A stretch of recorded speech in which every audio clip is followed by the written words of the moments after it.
Okay, welcome back. Thank you so much to Kelly Frisk for that insightful presentation. I would like to introduce our next presenter, Julie Toma. Julie is the Marketing, Communications and Customer Experience Executive with significant experience in healthcare. Julie is currently Head of Marketing Communications for Catholic Healthcare, and an executive leadership role reporting to the Managing Director that encompasses marketing strategy, communications, customer experience, and stakeholder relations. Julie also holds a non-executive board role with the Australian Dental Health Foundation, Barbara May Foundation, as well as being a Cancer Australia Research Grant Advisor, committee member, and an Australian Marketing Institute Award for Excellent Judge. Julie has also held past non-executive board roles and Live Better and Asthma Foundation ACT. Julie was a finalist in the CEO Magazine Executive of the Year Awards in 2019 and 2017, shortlisted for the Telstra Business Women Award in 2019, and was awarded a life membership in the AMI in 2019 for contribution to marketing professional. Julie will be presenting on developing stakeholder relationships and collaboration for increased engagement and longevity. Over to you, Julie. Thank you. Thank you very much, Alex, for this opportunity. What a great opportunity to share some good ideas around communications and marketing with peers. What I'm going to be talking on today is about communicating through change, transformation and crisis, with some interesting case studies from Catholic Healthcare, and covering identifying essential stakeholders, setting clear roles and responsibilities, creating a framework with set objectives, and embedding agility. A brief snapshot about who Catholic Healthcare is. We're a $350 million business with about $1 billion in assets. We've got 43 residential aged care homes, hospitals, 13 retirement living villages with about 4,500 home care clients, 3,000 residents in our homes, and about 4,000 staff and 1,200 volunteers. We're 26 years old at the moment. We're a purpose-driven not-for-profit. We've won a number of awards over the years. And we also partner with New South Wales Health on some specialty aged mental health units in New South Wales. What I thought I'd start this presentation with before we launch into case studies is some really good thought leadership that I've gleaned from primarily the internet, but other sources as well, about what great partnerships are and what some tips are for being successful in that. And one was from PRC, from A Green, which talked about, instead of focusing on paid media, buy or complex legal agreements, focus on purposeful mutual benefits. Consider thought leadership opportunities. Be expansive in considering your assets and the opportunities that are available. And as PR leaders, be ready to let go when the time is right to other people in your team that need to have a seat at the table, and proactively enlist other departments and marketing peers to optimise integration and impact. Another paper in Small Biz Trends talks about partnership strategies and how they can help you grow your audience by leveraging someone else's visibility and connections. Corporate social responsibility is a really good example of that, by promoting your positive impact in your local community, seeking out opportunities that directly impact public perception of your company and brand, and showcasing your company's input into sustainability, ethical business practices, and philanthropy. And the key to all of this, it's all about relationships, and successful relationships are built on trust, and building trust and credibility with your audience.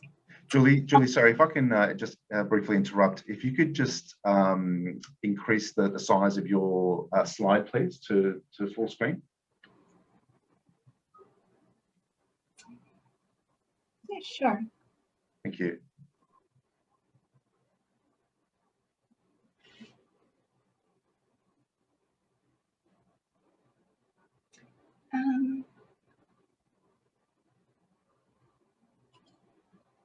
I'm not sure how to do that. So it's on full screen on my screen.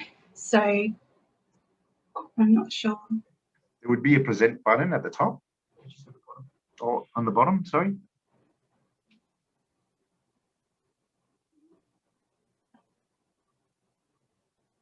No, I don't see it. I've provided a copy of the slides, so if you want That's to fine. That's fine. launch those and share those, that's Will do. fine. Thank you. You good?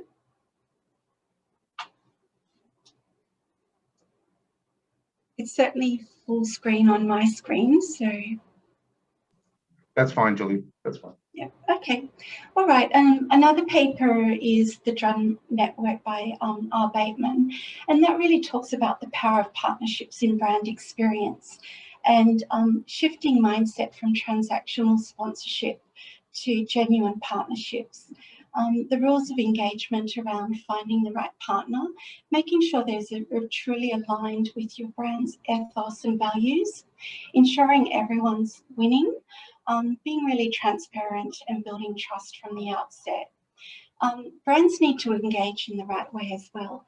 Partners know the hooks and the right tone of voice for their audience, so make sure you're really listening to that. And also engage early and build the big idea together to create shared ownership. All stakeholders, including brands, partners and audiences, benefit by adding authenticity and value. And also look for native fit so that you can really weave your story into the cultural fabric of the partner and the audience you're working with. Demonstrate commitment, presence, and that you are fully invested. And details matter. Make sure you're in the right place, the right time, and understand the boundaries. And create clever ways to cut through. The Public Relations Institute of Australia published a fabulous paper back in May 27, and I'll just share a few highlights from that. But I would recommend having a look at that online because it's a really good resource.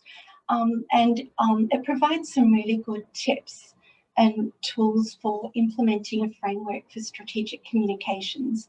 And this works equally for partnerships and PR partnerships.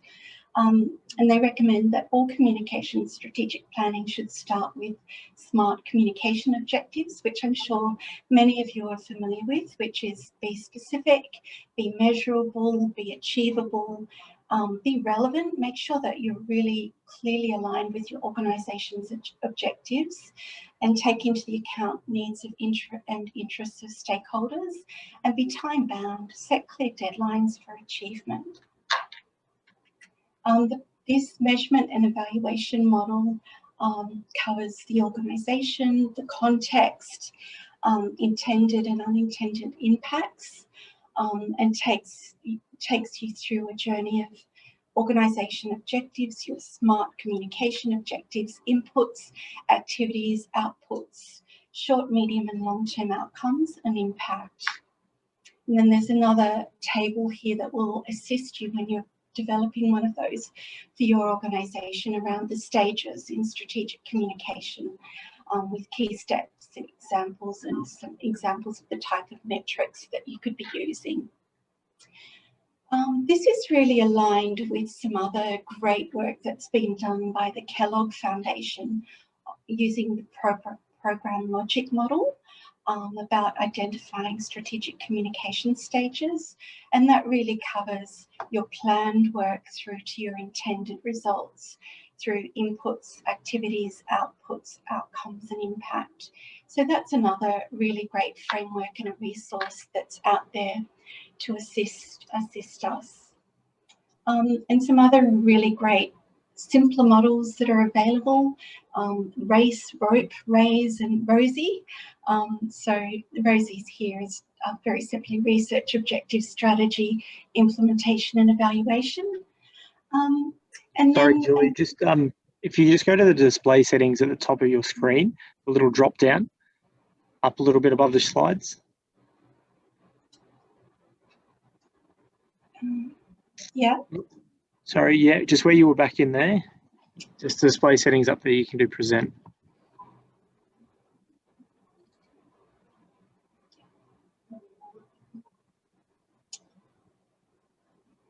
I can't see it.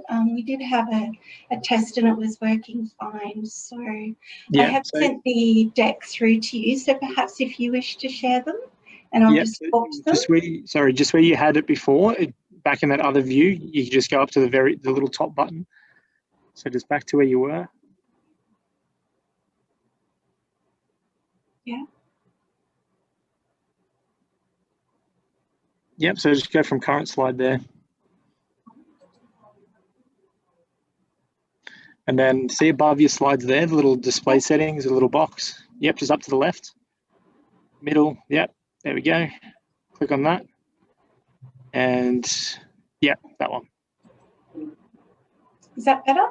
Yep, there we go, all good. Perfect. Excellent. Perfect. Okay, thank you. Yes, so this is another resource there that helps with reporting formats. And this is from the Association for Measurement and Evaluation of Communication. And it's an integrated evaluation framework. So that's a really good resource for reporting on outcomes from your communications initiative, which could be partnerships or any other communication plan that you're working on. I'd now like to move into a couple of case studies that are directly relevant to Catholic healthcare and the work that we're doing here. The first one is has been very recently published in the last week or so, and this was partnership and collaboration between Catholic Healthcare, the New South Wales Ministry of Health, a local health district public health unit, the New South Wales Health Pathology, and the University of New South Wales. So this was lessons from a successful public health response to COVID-19 in a residential aged care facility in Sydney. And we've got 43 homes now, and this is one of our larger homes up in the Blue Mountains.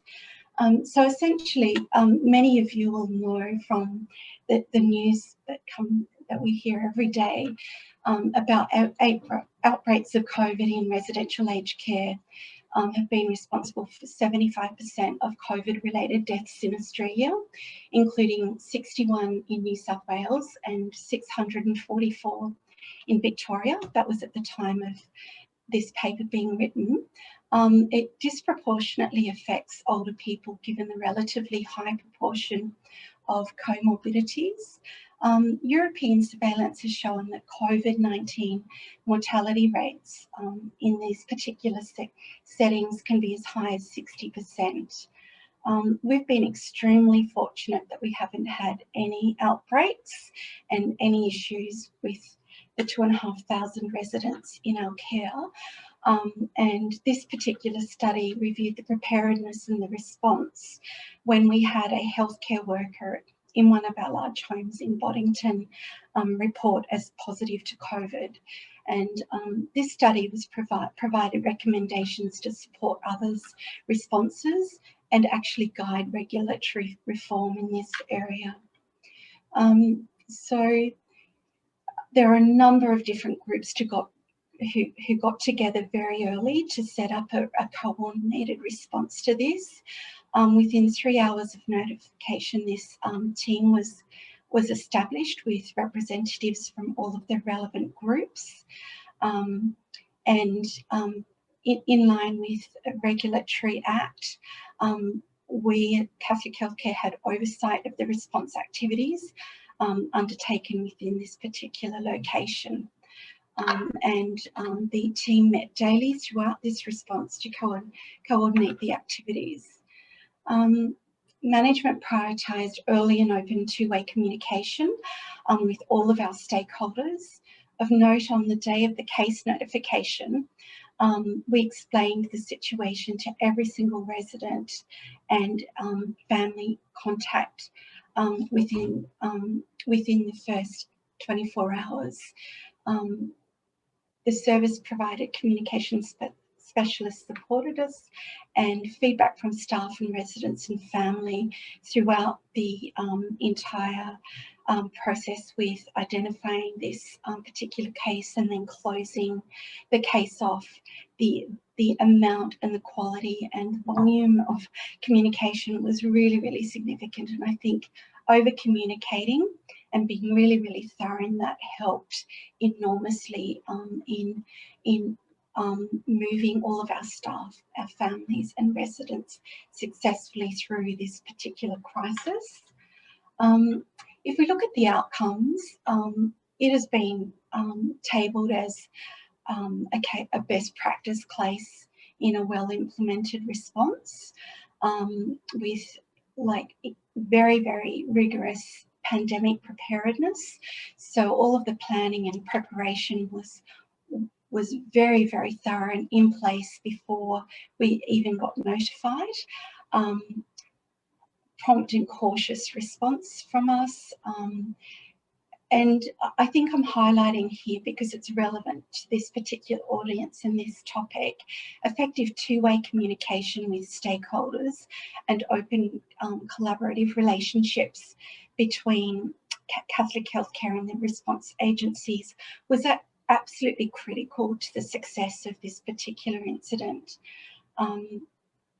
The pandemic planning meant that management was able to implement home-based responses quickly and smoothly. This planning, combined with the early establishment of the multi-stakeholder team with clear hierarchy, roles and responsibilities, meant that communication was key to the coordination and well-executed response. The structure used has served New South Wales well in responses in other acute emergency settings, including outbreaks in other homes. So a second case study I thought I'd share with you, which is very, very current. This particular campaign has literally only kicked off right across Australia last Monday, with over 1,000 organisations partnering up to be part of it. It's called the Aged Care Advocacy Campaign.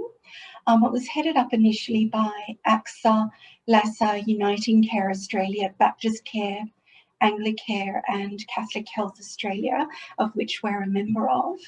And essentially this is a multifaceted campaign with earned, owned and paid media, a pledge and direct lobbying to politicians and government.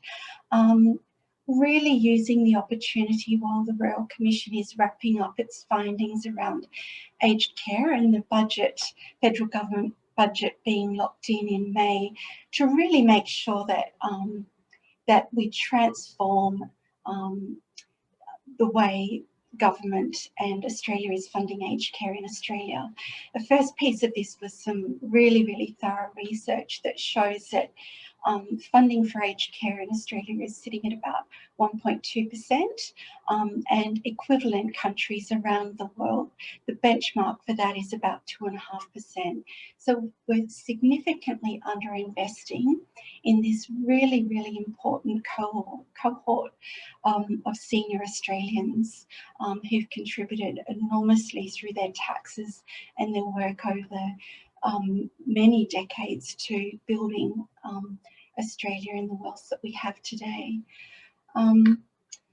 Campaign goals are both long-term in really encouraging the creation of a world-class sustainable aged care system that enables all older Australians and those who care for them to be valued, have choice and lead a meaningful life, and short-term to prompt government to commit to major reform and appropriate budgets. Target audience and stakeholders includes politicians, bureaucracies, MPs, corporates, aged care workers, current and future aged care consumers and their families, and voters. And this is an alliance of consumer advocates, community organisations, unions, as well as faith-based community groups. So as I mentioned, there's over 1,000 people, organisations involved in this. So this is a really great example of partnerships to really drive a great communications message. High-level summary, the program includes a number of steps including the launch of It's Time to Care, about aged care, a detailed research report, encouraging people to sign a pledge, providing an Aged Care 101 booklet, a positioning paper, and then finally a coming of age report. It's Time to Care about aged care. This, as I mentioned, was launched last Monday, and we got a lot of coverage across the Australian TV and radio.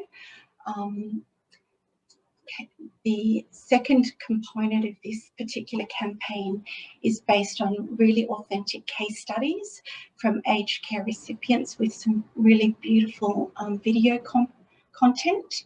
So stories from people who are living and experiencing aged care at the moment in Australia, followed by very similar authentic video and case studies of aged care workers, and with a significant increase in the ageing population and the baby boomers coming through, the number of incremental people that are going to need to be working in aged care over the next decade is going to significantly increase. So making sure that aged care workers feel really valued, they're paid fairly, and that we encourage a sector where we encourage more people to join and take on this very purposeful, valuable career path. So if we look at the different cascades that is being established, aged care collaborations, including peak bodies, providers, and individuals are encouraged to drive people to the website, as well as using all of our social networks to amplify this message, to really encourage people to sign the pledge. I think I'm going to share the link with you at the end of this deck, but I'd encourage you to sign it. It's been really, really well designed. So it's tethered to your geography and your particular electorate. It's very quick and easy to sign up, and targets can be adjusted to support successful outcomes. There's been some really good quality research that went into the messaging and the creative behind this campaign, and the key findings were that It's Time to Care about aged care was a strong, positive and welcoming message. There is a beautiful ad that runs with the campaign that the theme and the title of the TV ad is The Joy, and it evokes images of joy and hope, and it presents an ideal collaborative approach from industry and government to come together to address problems rather than finger pointing. It doesn't push government into a corner, therefore provides maximum flexibility for them to respond positively to the campaign without losing face. The music behind it is really inspiring, and you're probably all very familiar with it. It's the song Shout. So this is the actual website. And the website link is careaboutagedcare.org.au. So I'd really welcome you in terms of how you can help spread this message is by going to the website and signing the petition. And if you do see any coverage of this across any of the social media channels that you frequent, to like and share this, this really positive message. Yes, so thank you very much for the opportunity to share my presentation deck. I've tried to keep this high level and give you some really good tools, frameworks and resources from some good thought leadership pieces out there that can help you answer some of the questions that were posed in helping you communicating through change, transformation and crisis, through identifying the right stakeholders, setting clear roles and objectives, creating a framework, and making sure that you're embedding agility into everything that you do. So I'd now like to open it up for any questions that you may have. Thank you so much, Julie. No questions as yet. Again, I do encourage people to put forward their questions. I suppose I would just like to reiterate, how challenging last year has been for the aged care sector in general, and getting that communication strategy right would have been a massive undertaking. Just out of curiosity, I suppose, what would be the key takeaway that you've learned from the experience of last year? Would you that you have currently started implementing into the communication strategy for 2021 and beyond? Yes, it was very, very much around making sure that we had lots of good transparency and communication with our employees, with our families, our residents, our stakeholders. So being really reassuring, and just making sure everyone was really looked after. So we had a COVID response committee team that was formed, that met weekly and corresponded many times every day, established very, very early, way before COVID started to impact Australia.